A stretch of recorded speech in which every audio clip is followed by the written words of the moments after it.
Itu kepada lagi.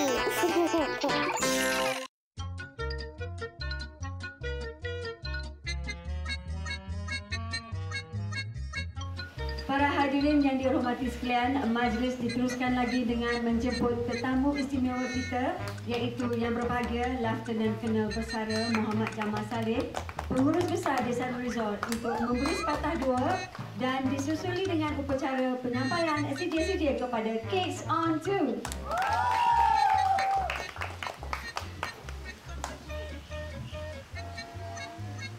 Assalamualaikum warahmatullahi taala wabarakatuh. Salam sejahtera dan selamat tengah hari. Terlebih dahulu saya ingin mengucapkan tahniah, congratulations to the Kid on 2 for their participation on the Boots Camp di Desaru Resort. Over the last 10 days or so that you were here, you have done very well. And I'm sure you are ready to face the future and the challenges ahead of you. Today is a great day for all of you. Now we hope that there will be more to come at the Desaru Resort. And for those who are interested, you may always contact any one of us at the resort or at the Desaru Golden Beach Hotel.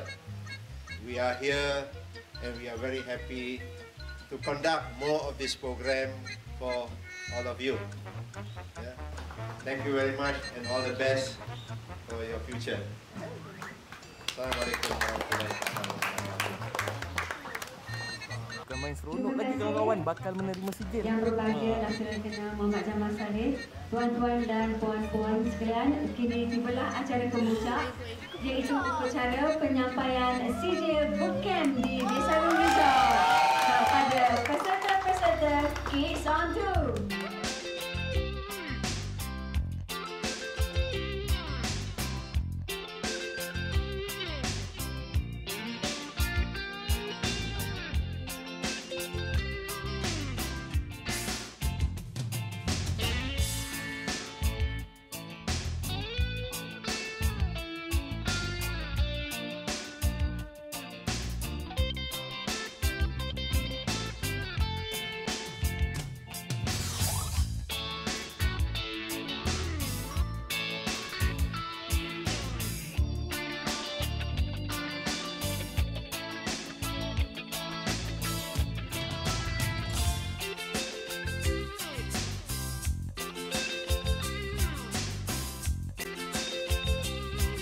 Tuan Pengerusi Majlis, sementara kami semua berada di atas pentas ni, boleh buat lagi satu permintaan. Kita nak saksikan kartun kedua pula. Boleh kan?